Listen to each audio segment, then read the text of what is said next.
अस्सलाम वालेकुम स्टूडेंट, क्या हाल चाल है जी। अब हम सेकंड चैप्टर की बात कर रहे थे काइनेमेटिक्स और फर्स्ट इक्वेशन ऑफ मोशन मेरी जान हम लोग कल कर चुके थे। आज हमने बात करनी है सेकंड इक्वेशन ऑफ मोशन की। आज हम जिस टॉपिक पे बात करने जा रहे हैं वो हमारा सेकंड इक्वेशन ऑफ मोशन है, उस पर बात करते हैं मेरे बेटा। तो सेकंड इक्वेशन ऑफ मोशन, किसी भी इक्वेशन को अगर आपने डेराइव करना है तो आपने क्या करना होगा भाई। किसी भी इक्वेशन को डेराइव करने के लिए आपने जो चीज़ काबिल गौर रखनी है, जिस पे गौर व फिक्र करना है, वो भाईजान यही है कि आपने स्पीड टाइम ग्राफ बनाना है। फर्स्ट स्टेप हमेशा यही होना चाहिए कि आपने स्पीड टाइम ग्राफ बनाना है। जल्दी से मेरा बेटा लाइव हो जाया करें। यू नो वेरी वेल कि आपके पास 2:30 इज़ योर रिपोर्टिंग टाइम, आपकी क्लास स्टार्ट हो जाती है, तो जल्दी से मेरा बेटा लाइव हो जाए करें। अभी मैं बिल्कुल स्टार्ट कर देता तो बाद में मुझे यही मैं कमेंट आ रहा होता था कि सर जी प्लीज़ इसको ज़रा रिपीट कर दें। जी मेरा बेटा जल्दी जल्दी जल्दी जल्दी जल्दी प्लीज़ लाइव हो जाए करें यार। 2:30 इज़ योर रिपोर्टिंग टाइम। भाई पिछला टाइम मुझे याद आ रहा था, तो जल्दी से मेरा बेटा आज सेकेंड इक्वेशन ऑफ मोशन को देखना है। ज़रा ध्यान से देखिएगा, बहुत ही आसान है। वही सेम ग्राफ बनेगा। एक हम एक्स एक्सिस ले लेते हैं, दूसरा हम वाई एक्सिस ले लेते हैं। एक ऑब्जेक्ट जिसने डिस्टेंस ट्रेवल किया ओ से ए तक इन अ स्ट्रेट लाइन, फिर वो जाता है ए से बी, बी से सी एंड सी से वो डी तक आ जाता है। एक्चुअली आज के टॉपिक में हमें total distance travel by the object O A B D तक कैलकुलेट करना है। वालेकुम सलाम मेरा बेटा जी। वालेकुम सलाम वालेकुम सलाम वालेकुम सलाम वालेकुम सलाम। स्पीड टाइम ग्राफ क्यों बनाते हैं? क्योंकि ग्राफिकली हमने इन इक्वेशंस को डेराइव किया हुआ है। और स्पीड और टाइम के दरमियान ग्राफ इसलिए बनाते हैं क्योंकि these are the equations of motion, और मोशन में हमें बात करनी होती है डिस्टेंस की, स्पीड की, एक्सेलरेशन की, इसलिए स्पीड टाइम ग्राफ बनाते हैं। और अब ये पूछेंगे कि ग्राफ बनाने के बाद इक्वेशन ड्राइव क्यों करते हैं? तो ड्राइव इसलिए करते हैं मेरे भाई कि हमें इक्वेशंस में डिस्टेंस, स्पीड, फाइनल वेलोसिटी ये चीजें कैलकुलेट करनी होती है डेली लाइफ में, इसलिए करते हैं। और ये डेली लाइफ में क्यों करते हैं? क्योंकि हमें जिंदगी में कुछ नॉलेज होना चाहिए, इल्म होना चाहिए। इल्म क्यों होना चाहिए? इल्म इसलिए होना चाहिए कि हमें इंसान होना चाहिए। अब इंसान क्यों होना चाहिए वो आपको खुद पता होना चाहिए।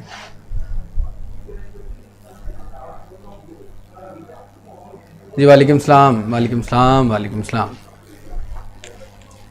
जी भाईजान ये बाद में मेरा बेटा अपना इंट्रोडक्शन कर लीजिएगा। मेरी बहन ज़रा पहले आप जो कंसर्न आपका होना चाहिए, वो टॉपिक होना चाहिए। आज की जो इक्वेशन है सेकंड इक्वेशन ऑफ मोशन, वो है S is equal to VIT plus 1/2 AT square. This is known as the second equation of motion, और ये हमें डेराइव करनी है। इसका की पॉइंट जो होना चाहिए वो की पॉइंट ये है कि आपको कैलकुलेट करना है total distance travelled by the object. You have to calculate the total distance travelled by the object. Total distance travelled by the object, इसको जी बड़ी गहरी तफसीलों में जाऊंगा मेरा बेटा। आप बस जुड़े रहें और ऐसी तफसील इंशाल्लाह किया करेंगे कि आप सवाल पूछने के लिए पहले सोचा करेंगे कि आपने सवाल पूछना क्या है। So total distance travelled by the object is equal to S। इसको ऐसे रिप्रेजेंट करते हैं ग्राफिकल फॉर्म में। ये लाइन जरा अच्छे से गौर से सुन लीजिएगा। ग्राफिकल या ग्राफ जब बनना हो तो अगर आपने total distance travelled by the object calculate करना हो तो हमें हमेशा area under the graph calculate करना होता है। Total distance travelled by the object OABD जो कि S से रिप्रेजेंट करेंगे, और ये इक्वल होगा टोटल एरिया। अगर इस एरिया, यहां तक जो ग्राफ में जो एरिया आ रहा है, ये जो एरिया आ रहा है आपके पास, अगर इसका एरिया कैलकुलेट कर लेंगे वही एरिया हमारा total distance travelled by the object होगा। वही total distance travelled by the object होगा। कल आपने पढ़ा था ये VI है तो ये भी VI होगा, ये VF है तो ये भी VF होगा, ये T है तो ये भी T होगा, क्योंकि हम बनाते क्या हैं? स्पीड और टाइम ग्राफ। सो ये चीजें तो कल भी हम लोग रिवाइज कर चुके थे, पढ़ चुके थे। तो अभी हमें जो जिस चीज के बारे में पढ़ना है, जिस चीज के बारे में बात करनी है, वो है total distance travelled by the object. S calculate करना है। जब एस कैलकुलेट करेंगे तो हमारे पास सेकेंड इक्वेशन ऑफ मोशन आ जाएगी, जो है S is equal to V I T plus 1/2 AT square. S is equal to VIT plus 1/2 AT square. This is known as the second equation of motion. तो मेरे भाई total distance traveled by the object will be equal to area under the graph.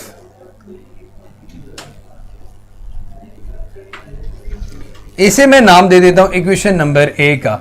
अब मेरे बच्चे, आप लोगों ने जिस चीज पे गौर करना है, जिस चीज को देखना है, जिस चीज को याद करना है, वो ये है कि इस ग्राफ में अगर आप गौर फरमाएं तो आपके पास एक राइट ट्रायंगल बन रही है और एक ट्रायंगल बन रही है। एक राइट ट्रायंगल बन रही है और एक रेक्टेंगल बन रही है। राइट ट्रायंगल प्लस रेक्टेंगल, दो चीजें हैं इस ग्राफ में जिसका हमने एरिया कैलकुलेट करना है। अगर आप राइट ट्रायंगल का एरिया निकालो और रेक्टेंगल का एरिया निकालो, अगर आप राइट ट्रायंगल का एरिया निकालो और इसको जरा ब्लॉक करिए, क्या कीपैड पे कुछ भी लिखी जा रही है रोहा, और ये मार्च मैलो जो भी है, someone is online, someone is this. हम बात कर रहे थे स्पीड टाइम ग्राफ की। सो स्पीड टाइम ग्राफ में अगर आपने total distance travelled by the object calculate करना है, then you have to calculate the area under the graph. Then you have to calculate the area under the graph. आपको area under the graph calculate करना होगा। So area under the graph जब हम लोगों ने देखा, इस ग्राफ में दो चीजें आ रही हैं। एक आपके पास ट्रायंगल है और एक आपके पास रेक्टेंगल है। एक आपके पास ट्रायंगल है, एक आपके पास रेक्टेंगल है।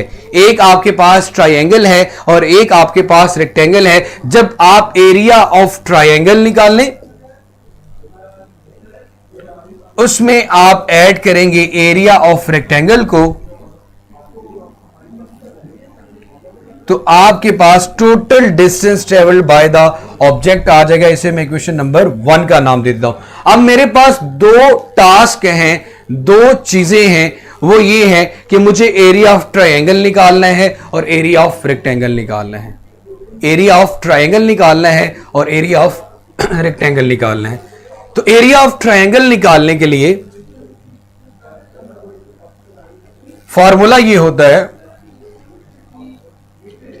1/2 इंटू बेस इंटू हाइट। इस पॉइंट को समझना बहुत इंपॉर्टेंट है। यहां से बच्चे मोस्टली कंफ्यूज होते हैं जब बात की जाती है सेकंड इक्वेशन ऑफ मोशन की, और बोर्ड के पेपर में सबसे ज्यादा आने वाली इक्वेशन भी सेकंड इक्वेशन ऑफ मोशन है। तो मेरे भाई 1/2 बेस इंटू हाइट, ट्रायंगल में आ जाएं तो बेस आपके पास AC है, 1/2 बेस की जगह आपने लिख लिया AC। और अगर हाइट की बात करो तो हाइट आपके पास आ रही है मेरा बेटा BC, 1/2 AC into BC, base into height. अब यहां से मैं इसका मजीद सोल्यूशन स्टार्ट करता हूं, जरा ध्यान से देखिएगा मेरे बेटे। 1/2 बेस AC की वैल्यू है वो हमारे पास T है, तो मैंने T लिख दिया। Then what is the value of BC, इसकी वैल्यू क्या होगी? तो आपको बड़े अच्छे से पता है कि कल भी आप लोगों ने ये बात पढ़ी थी कि एक्सेलरेशन जो स्लोप निकाला था आपने, वो BC डिवाइडेड बाय OD से निकाला था, और OD की जो वैल्यू थी वो हमारे पास T थी। कल हम फर्स्ट इक्वेशन में ये चीज पढ़ चुके हैं कि slope acceleration is equal to BC over T। तो यहां से अगर BC निकालना हो तो T इसके साथ आके मल्टीप्लाई हो जाएगा। तो हमें पिछली इक्वेशन से ये रेफरेंस मिला था, ये चीज पता चली थी कि ये जो BC आता है हमारे पास वो AT के इक्वल आ सकता है। अब मेरा बेटा, मैं BC की जगह पे सिंपली क्या लिख दूंगा? AT। बेस सेम हो तो मैथमेटिक्स में आप लोगों ने बड़े अच्छे से पढ़ा है कि बेस सेम हो, जब बेस सेम होती है तो पावर्स को एडप्ट किया जाता है। जब बेस सेम होती है तो पावर्स को एडप्ट किया जाता है। t की पावर 1 प्लस t की पावर 1, तो ये बन जाएगा 1/2 AT की पावर 2। ये आ गया जी मेरे पास एरिया ऑफ ट्रायंगल। अब एक तो हमने कैलकुलेट कर लिया, अब रह गया जी आपके पास एरिया ऑफ रेक्टेंगल। अगर हम एरिया ऑफ रेक्टेंगल भी निकाल लेंगे, एंड पे दोनों को ऐड करेंगे तो हमारे पास सेकेंड इक्वेशन ऑफ मोशन आ जाएगी। तो एरिया ऑफ रेक्टेंगल निकालते हैं अब। Now area of rectangle is equal to क्या होता है जी, इसके लिए सिंपल, ये देखिए आपके पास यहां पे वी आई है, इधर भी क्या लिखा हुआ है V I. So length into breadth, ये वाली दो लेंथ ले लें या दो वाली लेंथ ले लें। अब लेंथ को हाइट के साथ मल्टीप्लाई करने से, लेंथ को हाइट के साथ मल्टीप्लाई या ब्रेड्थ के साथ मल्टीप्लाई करने से हमारे पास एरिया ऑफ रेक्टेंगल आ जाता है। तो मेरे पास सिंपली क्या बनता है, V I multiply by T. क्या एरिया आ गया मेरे पास बेटा, V I multiply by T. जी मेरा बेटा जवेरिया बेटे, मैंने पहले ही यही कहा था कि जरा काइंडली ये चीज सुन लीजिएगा कि ये B C is equal to A T किसके इक्वल आया। कल आप लोगों ने फर्स्ट इक्वेशन ऑफ मोशन पढ़ी थी, जिसमें आपने जब ये एक्सेलरेशन निकालना था तो आपने कहा था एक्सेलरेशन होता है जी वाई की value divided by X, Y की वैल्यू डिवाइडेड बाय एक्स की वैल्यू। तो यहां से अब हमारी आज की क्वेश्चन में हमें ये नहीं, हमें बी सी की वैल्यू चाहिए। तो ए सी की वैल्यू को ए के साथ जब मैं मल्टीप्लाई करूंगा, ए इज इक्वल टू ए सी, इधर किसके इक्वल आ जाएगा बेटा, ये बी सी के इक्वल।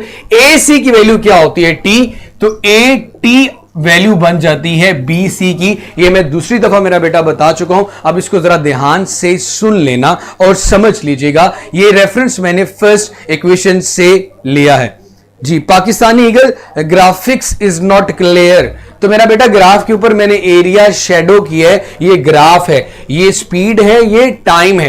एक ट्रायंगल है और दूसरी आपके पास रेक्टेंगल है। ईमान को ब्लर नजर आ रहा है बेटा, अपनी वीडियो क्वालिटी चेंज करके देखें। सो एरिया ऑफ रेक्टेंगल आपके पास आ गया V I multiply by T. अब अपनी इक्वेशन नंबर 1 में देखें, वो इक्वेशन नंबर 1 कहती है जो टोटल डिस्टेंस s है वो इक्वल होता है area of triangle plus area of rectangle. तो सिंपली मैं यहां पे ले आता हूं s इज इक्वल टू एरिया ऑफ ट्रायंगल मैंने निकाला 1/2 AT square plus area of rectangle निकाला VIT। इसको ऑर्डर को उलट कर दें, VIT को पहले लें, इसको बाद में तो कोई फर्क नहीं पड़ता। 3+2 या 2+3 एक ही बात होती। VIT बुक के अकॉर्डिंग कर लेते हैं 1/2 AT square. This is called the second equation of motion. Simply आप लोगों ने करना ये था कि आपने सिर्फ और सिर्फ स्पीड टाइम ग्राफ में आपने total distance travelled by the object OABD में S निकालना है, जो एक होता है हमारे पास एरिया अंडर दी ग्राफ के। और S में एरिया अंडर द ग्राफ में दो चीजें आ रही हैं, एक ट्रायंगल है और एक आपके पास रेक्टेंगल है। और बड़ा करके लिखूं, ठीक है, area of triangle plus area of rectangle. जी क्लियर हो गया मेरा बेटा आप लोगों को। एक्चुअली मुझे मिस ने भी कह दिया कि मैं थोड़ा सा और बड़ा करके लिखूं, बाकी लोगों को क्लियर नजर आ रहा था, इनको शायद क्लियर नजर नहीं आ रहा था, अब होपफुली नजर आ गया होगा। सो ट्रायंगल का एरिया निकाला, बेस इंटू हाइट हमारे पास आया 1/2 AT स्क्वायर। रेक्टेंगल का एरिया है VIT, दोनों को ऐड कर दिया तो हमारे पास बन गया S is equal to VIT plus 1/2 AT square. मेरा बेटा आपको डांटने का मकसद सिर्फ और सिर्फ ये होता है कि during the lecture, during the class आप लोग ज़रा प्यार मोहब्बत से तहम्मुल से बैठा करें। रमज़ान होता है, मेरा बिल्कुल दिल नहीं होता आप लोगों को डांटने का, तो यार मेरे भाई आप इस चीज़ का ख्याल रखा करो कि बातें मेरा बच्चे बाद में की जा सकती हैं। सो इसमें ज़रा इसको याद करने का तरीका ये है कि सेकेंड इक्वेशन ऑफ मोशन आपकी बुक में लिखिए, बुक खोले, ग्राफ बनाएं और इसकी डेरिवेशन की प्रैक्टिस करें। बस ये है इसको याद करने का तरीका। जरा ध्यान से कीजिएगा मेरा बेटा, कुछ जो लोग नए हैं उन लोगों को ये चीज़ इंस्ट्रक्शंस में भी बताई जाती है कि मेरा बेटा आप लोगों ने टैब चेंज नहीं करना ड्यूरिंग द टेस्ट, और इस चीज़ का ज़रा ख्याल रखना है आप लोगों ने। अगर टैब चेंज करेंगे, रिफ्रेश करेंगे तो आपके सामने से टेस्ट गायब हो जाएगा। और मेरा बेटा, मेरी जान, मेरे शहजादों, इस चीज़ का ख्याल रखो कि आप लोगों को मैंने रिक्वेस्ट की थी कि अपने प्रोजेक्ट मुझे फ्राइडे तक आपने हर हाल में सबमिट करवाने हैं, देने हैं साइंस प्रोजेक्ट, जिसका संडे वाले दिन कंपटीशन होगा। तो आप लोग मुझे व्हाट्सएप कर दें, आप लोगों की बहुत मेहरबानी होगी, और एज सुन एज पॉसिबल। जी कल छुट्टी है, कल छुट्टी है, और ये नहीं पता कि क्यों छुट्टी है, लेकिन कल छुट्टी है, कल क्लासेस नहीं होंगी। इसलिए मेरा बेटा आप अपने प्रोजेक्ट्स मुझे काइंडली व्हाट्सएप कर दीजिएगा। जी जी जी जी जी, आपका टाइम ख़त्म होने वाला है। आई डोंट नो कि अभी मैं जाके पूछ लूँगा छुट्टी क्यों है, लेकिन कल छुट्टी है, कल क्लासेस नहीं हुई। छुट्टी क्यों है ये भी तो बता दें।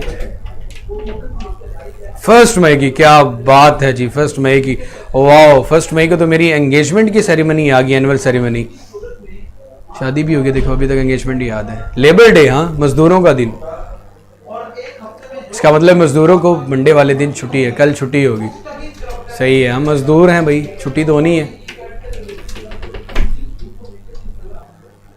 0 अहमद बेटा ये यहाँ पे भी नंबर टाइप कीजिएगा एक मेरे वाला, 0331 9611 589।